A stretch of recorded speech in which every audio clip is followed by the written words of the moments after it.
नमस्कार मित्रों, दीनदयाल की चौपाल में आपका स्वागत है।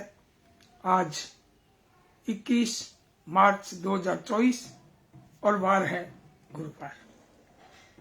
और गुरुवार को हम प्रस्तुत करते हैं हिंदी बाल कविताओं का वाचन। तो आज विश्व कविता दिवस भी है, तो सभी मित्रों को जो सुन रहे हैं और जो सुनेंगे सबको विश्व कविता दिवस की बहुत बहुत बधाई और हार्दिक शुभकामनाएं। तो कल एक तो ये खुशी की बात बताना चाहूंगा कि कल मेरी 2 किताबों का लोकार्पण किया था पूज्य राजन जी महाराज, जो बहुत ही जबरदस्त कथावाचक है। पूरे देश में उनका नाम है, विदेशों में भी नाम है, देश विदेश में कथाओं का वाचन करते हैं। और इन 2 किताबों का एक तो बाल कहानियां, दीनदयाल शर्मा की चुनिंदा बाल कहानियां, इस किताब का लोकार्पण किया। और दूसरी किताब का लोकार्पण किया दीनदयाल शर्मा की चुनिंदा बाल पहेलियां। इन 2 किताबों का पूज्य राजन जी ने लोकार्पण किया। और कार्यक्रम में खूब लोग थे, हजारों लोग जो है वो नेट से भी जुड़े हुए थे, क्योंकि लाइव प्रोग्राम था। और कल हम सुबह ही वहां पहुंच गए, उनके दर्शन किए, उनसे मुलाकात की, बड़े प्रभावित हुए। पहले भी उनको मैंने जो है मुलाकात के दौरान जो है किताबें दी तो कहने लगे मैं बेटी के लिए ले जाऊंगा। तो बहुत अच्छा लगा। और इतने विनम्र, इतने सहज, मतलब केवल कथावाचक ही नहीं, मैं समझूंगा कि एक बताना चाहूंगा आपको भी, बड़ी जबरदस्त मोनो एक्टिंग करते हैं। प्रस्तुतिकरण उनका गजब। कथा का वाचन करते हैं तो यूं लगता है भी पूरी कथा हमारे सामने घट रही है। बहुत बढ़िया, मतलब इतने लोग अच्छा हंसाते भी हैं और भावुक भी कर देते हैं। विचार के लिए भी, और विचार के लिए भी अनेक बिंदु जो है प्रस्तुत करते हैं। और सामयिकता से जुड़े रहते हैं, सबसे जुड़े रहते हैं। जो एक बार उनसे मिल लेता है पूज्य राजन जी से, तो उनका हो जाता है। तो बहुत अच्छा लगा। मैं कई दिन से नेट पर लाइव देख रहा था, और हमारी जो है अर्धांगिनी जो है हमारी कमलेश शर्मा, वो संगरिया जाती थी, वहां संगरिया में कार्यक्रम था। तो मैंने कहा भाई कल पुस्तक के बारे में उन्होंने बताया, तो मैं मेरी किताबों का लोकार्पण उनसे ही करवाऊंगा। जो 2 किताबें बची हुई हैं लोकार्पण के लिए, वो राजस्थानी बाल बत्तीसी का लोकार्पण तो पहले हो गया था वहां काव्य गोष्ठी में, और एक किताब का जो है वो शिशु गीत का लोकार्पण बच्चों ने किया था कुछ ही दिनों पहले। और अब ये 2 किताबें बची हुई थी, पहेलियों वाली और बाल कहानियों की, तो ये इनके लिए बची हुई थी। राजन जी जो है कथावाचक जबरदस्त, जितनी प्रशंसा की जाए कम। तो खैर खुशी आपके साथ मैंने बांटी। और दूसरी बात ये बताऊंगा, कुछ कविता के बारे में कुछ बिंदु हैं। वैसे तो नेट पर अपने को उपलब्ध हो जाते हैं, फिर भी मैं समझता हूँ कि अपने दीनदयाल की चौपाल के माध्यम से भी आपको देखने सुनने को मिले तो और बढ़िया लगता है। कुछ सूचनाएं हैं भी। 1913 में साहित्य में नोबेल पुरस्कार पाने वाले भारत के सबसे महान कवि रविंद्रनाथ टैगोर, इनको गीतांजलि पर नोबेल पुरस्कार मिला। आप अंग्रेजी और बांग्ला में आप लिखते रहे हैं, और इनका जो है, इनकी रचना जो है वो राष्ट्र गीत के रूप में भी चलती है हमारे देश में, और 1-2 और देशों में भी। और एक और बात बताना चाहूंगा भी, हिंदी कविता के जनक भारतेंदु हरिश्चंद्र, और संस्कृत कविता के रचयिता जो है वाल्मीकि जी, जिन्होंने महाकाव्य रामायण की रचना की, संस्कृत ग्रंथ की रचना की। और हिंदी भाषा का प्रथम महाकाव्य पृथ्वीराज रासो, जिनके रचनाकार चंद्र बरदाई, जो हिंदी के पहले कवि के रूप में, और हिंदी की पहली रचना पृथ्वीराज रासो। ये हमारे देश के लिए भी गर्व की बात है कि पूरे विश्व में एक कविता दिवस के रूप में मनाया जाता है। और भारत जो है वो कितना इसमें अग्रणी रहा है कविता के मामले में। और खुशी की बात यह है कि आज गुरुवार को भी कविता वाचन का कार्यक्रम एक संजोग बैठ गया कि विश्व कविता दिवस के दिन आज हिंदी बाल कविताओं का मैं कुछ कविताओं का वाचन करूंगा। तो मैंने इनसे डॉक्टर रोहित अस्थाना, इनसे अस्थाना जी से मैंने वादा किया था, जो कि हरदोई उत्तर प्रदेश से हैं और बड़े जबरदस्त ऊर्जावान रचनाकार और लंबे समय से अस्वस्थ भी चल रहे हैं, लेकिन साहित्य सृजन में वे लगातार जो है वो सृजन कर रहे हैं। और उन्होंने मुझे एक कथा कविता के रूप में एक भेजी है, कविता कथा कहें, बहुत ही जबरदस्त और बड़ी प्रेरणाप्रद रचना भेजी है आपने। मैंने इनको कहा भी था कि भाई साहब, जब मैं कार्यक्रम शुरू करूंगा तो कविता की जब बारी आएगी तो सबसे पहले आपकी कविता से शुरू करूंगा। और मैं समझता हूँ कि कविताएं शुरू करने से पहले मैं कुछ साथियों के नाम बोल दूं जो यहाँ पधारे हैं और जो जुड़े हैं और जो जुड़ेंगे। मैं सुरेश चंद्र जी सरवारा, कोटा, राजस्थान से। और आपने मेरी अभी 2 किताबों का आपने जो है वो बहुत ही विश्लेषणात्मक कहूंगा मैं, बड़ी जबरदस्त समीक्षा की है। आपको मैं तहे दिल से बधाई देता हूँ। शिशु गीत और एक पहेलियों वाली किताब और भी उनको भेज रखी है, बाल कहानियों का भी वो पढ़ेंगे, उसके बाद मूल्यांकन करेंगे, फिर समीक्षा करेंगे। तो सुरेश चंद्र सरवारा जी का बहुत बहुत स्वागत, आप पधारे हैं। आनंद विश्वास जी, आप दिल्ली से पधारे हैं, बड़े ऊर्जावान रचनाकार हैं आनंद विश्वास जी, आपका भी इस मंच पर बहुत बहुत स्वागत।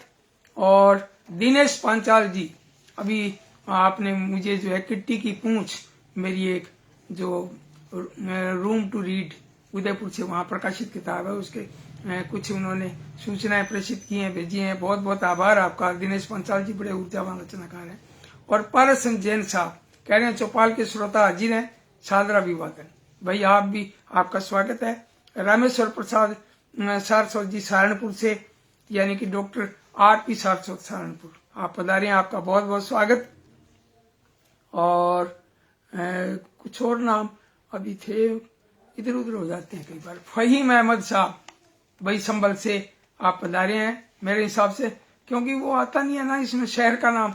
और ललित शर्मा असम डिब्रूगढ़ से, ललित जी कह रहे हैं कि कविता विश्व कविता दिवस की सभी को हार्दिक शुभकामनाएं।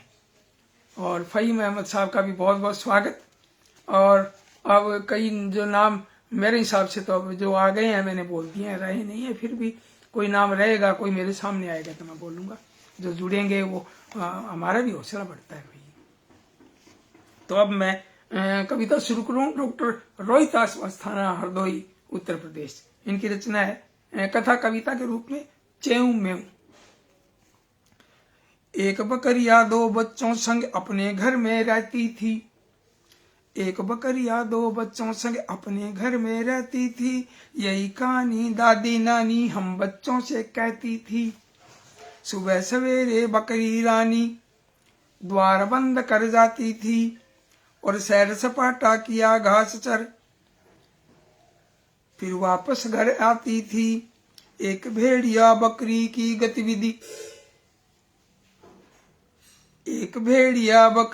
गतिविधि को देखा करता था। उसके बच्चों को खाने का मन में लालच भरता था। एक दिवस जब बकरी माता द्वार बंद कर चली गई और दुष्ट भेड़िया लगा सोचने चालाकियां हजार कई। दुष्ट भेड़िया लगा सोचने चालाकियां हजार नई और द्वार खोल कर वह बकरी के घर बच्चों तक पहुंच गया और चेऊ मेऊ का शिकार कर उन्हें पेट में निगल गया। पेट भर गया दुष्ट भेड़िया तब अपने घर में आया और तभी नींद ने उस पर अपना गहरा जादू फैलाया। और बकरी लौटी तो घर अपना खुला हुआ उसने पाया और बच्चे गायब थे, घर सूना उसकी समझ न कुछ आया। और दुष्ट भेड़िए के आने की खबर तभी उसने पाई। गुस्से में लोहार से उसने एक पैनी तलवार मंगाई और बकरी ले तलवार वहां से दुष्ट भेड़िए घर आई और गुस्से में तलवार घोंप दी, मौत भेड़िए की आई। और फटे पेट से चेऊ मेऊ तुरंत निकल बाहर आए और मार भेड़िए को बकरी ने अपने बच्चे दुलराए। भाई बहुत जबरदस्त, बहुत प्रेरणाप्रद। इस मंच के माध्यम से डॉक्टर रोहितास अस्थाना जी को बहुत बहुत बधाई इस कविता के लिए। और अब मैं आपको एक बिल्कुल नए तरीके की एक लंबी कविता, और जिसके रचनाकार हैं डॉक्टर आईदान सिंह भाटी, जोधपुर, राजस्थान, इनकी कविता आपको सुनाने जा रहा हूं। और कविता है नानी के ऊपर है और बड़ी जबरदस्त। कि फिर बातों में लाओ नानी, छलक पड़े नैनों में पानी। फिर बातों में लाओ नानी, छलक पड़ेगा नैनों पानी। और नानी की बातों का घोड़ा दौड़ा सबसे आगे दौड़ा। नानी की बातों की गुड़िया सदा रही आफत की पुड़िया। नानी की बातों की गाड़ी सदा कूदती खंदक गाड़ी। नानी की बातों के बेर दो आने के आते शेर। आज कहाँ है शेर चवन्नी, गुम है बातें खो गई नानी। और कहाँ बातें गुड़धानी, छलके हैं आंखों में पानी। हरी खेजड़ी थी बातों में, परियां आती थी रातों में। खुल जा सिम सिम कहती नानी, तब आते थे राजा रानी। फौज खड़ी हो जाती पल में, हाथी फंसते थे दलदल में। जय जयकारों के जयकारे, लोग चीखते थे बेचारे। तब नानी लाती अंधियारा, पल में सो जाता जग सारा। फिर तो सारी खत्म कहानी, और नींद में सोती नानी। हुंकारे से बातें बढ़ती, हुंकारे पर रात उतरती। रात भरी होती तारों से, बात बदलती हुंकारों से। मंदिर से भजनों की तान, मस्जिद से उठ रही अजान। बातों में था एक झींटिया, खाता था वह सदा चूंटिया। मक्खन चूंटिया खाता था वह सदा चूंटिया। माँ की छाती अपना घर था, ऊपर घास फूस छप्पर था। ऊपर घास फूस छप्पर था, खुद के चिड़िया बड़ी सुहानी। चुग्गा सदा डालती नानी, और पोटली वह नानी की मैंने खोली नादानी की। उसमें निकली थी एक ढूली, और तुड़ी मुझी सी फूली फूली। उसकी आंखें थी चमकीली, बरस पड़ेगी ऐसी गीली। एक मोरनी अरवी कमाला, गठरी में था खंडित प्याला।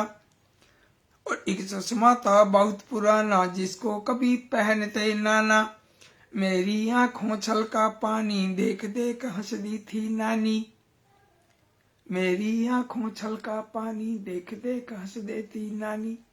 भाई बहुत ही जोरदार और मर्मस्पर्शी भी, अंदर तक मार करती है भाई, जबरदस्त।